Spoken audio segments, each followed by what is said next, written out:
अस्सलाम वालेकुम। आज हम बात करेंगे लॉजिकल पैराडॉक्सेस की। शायद आपने इसका नाम पहले सुना हो, अगर ना भी सुना हो तो आज सुन लेते हैं। लॉजिकल पैराडॉक्स किसको कहते हैं? A paradox is a statement that contradicts itself or a situation which seems to defy logic। या तो ये एक स्टेटमेंट ही ऐसी होती है कि जो कि एक अपने अपने आप को ही कॉन्ट्रडिक्ट कर रही होती है। कॉन्ट्रडिक्ट करने का क्या मतलब है? अपने आप को ही निगेट कर रही होती है, अपने आप को ही माइनस कर रही होती है। मतलब अपने आप को ही गलत साबित कर रही होती है। या फिर ऐसी सिचुएशन होती है जो कि आपको लग रहा होता है कि ठीक नहीं है, पॉसिबल नहीं है। इन अदर वर्ड्स, पहले हम कुछ स्टेटमेंट्स देख लेते हैं, फिर सिचुएशन भी देख लेंगे। जैसे कि ये स्टेटमेंट्स हैं, less is more, less is more. अब अगर लेस है तो मोर कैसे हो गया, और अगर मोर है तो इसमें लेस क्या है? The other example is I am nobody. I am nobody means that nobody means what? That there is no I, and if there is an I तो nobody तो नहीं होना चाहिए। मैं कोई नहीं हूँ तो फिर मैं कहाँ से आ गया? To bring peace we must war। आप लोगों को भी पता है कि पीस पैदा करने के चक्कर में कितनी बड़ी बड़ी वॉर्स हो चुकी हैं इस दुनिया में। Cowards die many times before their deaths। कौन कैसे मर सकता है अपनी डेथ से पहले? मतलब बहुत दफ़ा मर चुका है एक बंदा अपनी असली मौत से पहले। How is it possible? So ये ऐसी स्टेटमेंट है जो कि अपने आप को कॉन्ट्राडिक्ट कर रही है कि अगर वो पहले ही मर चुका है तो उसकी बाद में डेथ कैसे आएगी, और अगर बाद वाली डेथ की हम बात करें तो पहले कैसे मर गया? Some day you will be old enough to be young again. अगर आप ओल्ड हो गए हैं तो आप यंग कैसे हो सकते हैं? और अगर आप यंग की बात करें तो फिर ओल्ड कैसे हो सकते हैं? और अगर आप ओल्ड हैं तो फिर यंग कैसे हो सकते हैं? It is hard work doing nothing. ना करना, कोई काम ना करना बहुत मुश्किल है। आप लोगों को भी पता है कि कोई काम ना करना कितना मेहनत का काम है, आजकल की सिचुएशन स्पेशली जो बनी हुई है। The more we know the less we understand. हमें जितना ज़्यादा पता लगता जाता है हमें उतना एहसास होता है कि हमें उतना कम पता है। हम ये बात कह रहे होते हैं ना। So these are all paradoxes, ऐसी स्टेटमेंट्स जो कि अपने आप को ही कॉन्ट्राडिक्ट कर रही हैं, अपने आप को ही फॉल्स साबित कर रही हैं। इसके अलावा और क्या हो सकता है? I must be cruel to be kind. अगर आप क्रूअल हो तो आप काइंड कैसे हो सकते हो? और अगर आप काइंड हो तो उसके लिए आपको क्रूअल क्यों होना पड़ रहा है? The beginning of the end. If this is end, how this is a beginning, and if this is a beginning तो it's not an end. In order to lead you must follow. अगर आपने lead करना है और आप किसी को follow कर रहे हैं, ये एक टाइम पे कैसे हो सकता है? या तो फिर आप फॉलो कर रहे होंगे, आप लीडर नहीं होंगे, और अगर आप लीडर हैं तो आप किसी को फॉलो नहीं कर रहे होंगे। To be honest I am a liar. मतलब अगर आप मेरे से पूछें तो सच्ची सी बात है कि मैं तो झूठा हूँ। तो आप कौन सी वाली बात पे जो है ना वो यकीन करेंगे। अब आ जाते हैं सिचुएशंस के ऊपर। सिचुएशंस भी ऐसी होती है ना जो डिफाई करें लॉजिक को, यानी लॉजिकली इनकरेक्ट हो। ये want to sleep, have to work, want to work, have to sleep। ये कभी कभी हो रहा होता है ना ऐसा कि आप सोच रहे होते हैं कि पढ़ने के लिए बहुत ज़्यादा काम है, और अगले दिन आप लोगों का कोई पेपर हो तो आप लोग पढ़ने के लिए बैठे तो ऐसे लग रहा होता है जैसे नींद आ रही है और से इतना पढ़ा नहीं जा रहा, फ्रेश नहीं है पढ़ने के लिए, तो आप कहते हैं चले सो जाते हैं। सोया इसलिए नहीं जाता क्योंकि पढ़ने के लिए बहुत ज़्यादा काम होता है और उसके प्रेशर की वजह से आपसे नहीं सोया जा रहा होता कि अगले दिन जो है वो क्विज़ है या टेस्ट है। लेकिन टेस्ट की तैयारी इसलिए नहीं हो रही होती क्योंकि आप सोए हुए नहीं हो। तो ये एक ऐसी सिचुएशन है जो कि अपने आप को ही डिफाई करी है, and you have no idea what to do. और ऐसे करते करते रात गुजर जाती है। So this is a very the situation, the debate is like a paradox। पहले कौन आया, मुर्गी या अंडा? और the other example is ये वाली एग्जाम्पल। आप मुझे बताएं कि इन टेबल्स में इन दो बॉक्सेस में से कौन से वाले बॉक्स को आप ट्रू कहेंगे? एक मिनट बेशक पॉज करके इसे पढ़ लें, लेकिन इसे पढ़ें और आप मुझे बताएं कि कौन सी वाली स्टेटमेंट करेक्ट है। The statement in the right box is true. चलें ठीक है, हम कह देते हैं जी ये वाली ट्रू है। अगर ये ट्रू है तो इसका मतलब है ये क्या बता रही है कि इसको ट्रू होना चाहिए। और ये क्या कह रही है? Statement in the left box is false. अगर ये ट्रू है तो ये बता रही है कि ये वाली स्टेटमेंट फॉल्स है, और अगर ये फॉल्स है तो इसका मतलब है कि ये भी फॉल्स है। अब आप मुझे ये बताएं इस स्टेटमेंट को देख के कि क्या आपको इसमें गलती नज़र आई है? क्या आप ये बता सकते हैं कि इन दोनों में से कौन सी वाली स्टेटमेंट ट्रू है और कौन सी वाली स्टेटमेंट फॉल्स है?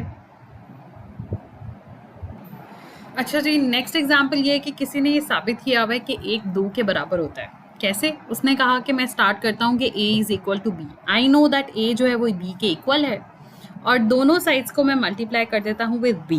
अब क्या बन गया? A b is equal to b square.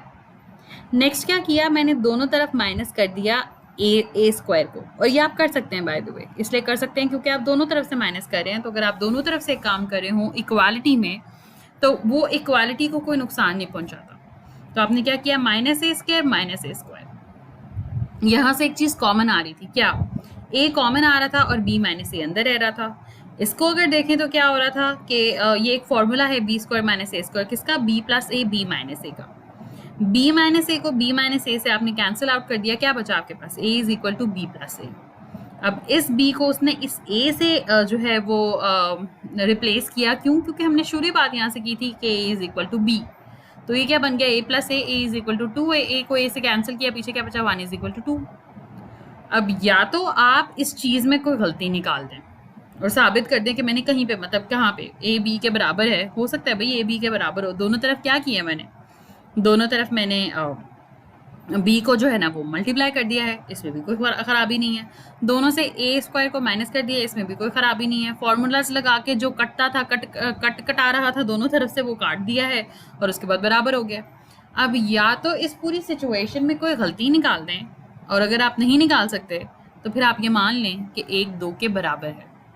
अब ये सारी सिचुएशन भी आप देखें और हम इसे डिस्कस करेंगे इन द क्लास, ठीक है जी।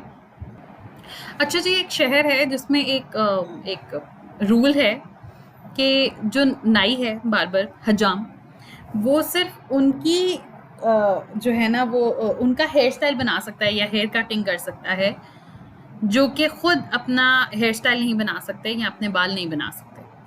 तो फिर बार्बर की कटिंग कौन करेगा? बार्बर खुद अपनी कटिंग नहीं कर सकता, क्योंकि बार्बर उस बंदे की कटिंग नहीं कर सकता जिसे खुद कटिंग करनी आती है, जो खुद अपना हेयर कट कर सकता है। तो बार्बर तो खुद बार्बर है, तो वो तो हेयर कट उसे करना आता है। तो अगर वो अपना हेयर कट खुद करेगा तो वो बेसिकली उस बंदे का हेयर कट कर रहा होगा जिसे हेयर कट करना आता है, जबकि देयर इज़ अ कंडीशन कि वो सिर्फ उनका और सिर्फ उनके बाल काट सकता है जिन्हें खुद बाल काटने नहीं आते। अब बात आ गई कि जी एक जो बार्बर होगा वो दूसरे बार्बर के पास चला जाएगा और उसे कहेगा कि भाई मेरे बाल काट दो। अब दूसरा बार्बर भी कहेगा भाई मैं तुम्हारे बाल नहीं काट सकता। क्यों? क्योंकि मैं तो सिर्फ उन लोगों के बाल काट सकता हूँ जिन्हें खुद अपना हेयर स्टाइल बनाना नहीं आता या जिन्हें अपनी हेयर स्टाइलिंग करनी नहीं आती। तो इसका मतलब इस शहर के जो सारे नाई हैं या जो सारे हजाम हैं वो बेचारे क्या करेंगे?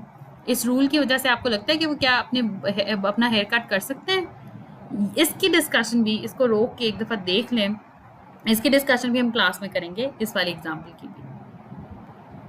जी, उस पे आ जाते हैं लास्ट वाली एग्जाम्पल पे कि टीचर ने बताया कि आज तो फ्राइडे है और नेक्स्ट वीक में आप लोगों का क्विज होगा।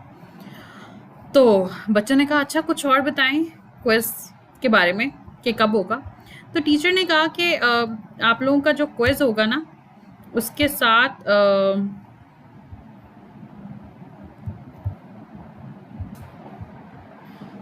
आपके क्विज की फॉलोइंग प्रॉपर्टीज़ होंगी, यानी ये कंडीशंस होंगी कि क्विज जो है ना वो मैं आप लोगों को क्लास के शुरू में दे दूंगी, किसी भी एक दिन दे सकती हूँ फॉलोइंग वीक में, लेकिन स्टूडेंट्स को ये पता नहीं लगेगा कि आज उनका क्विज था।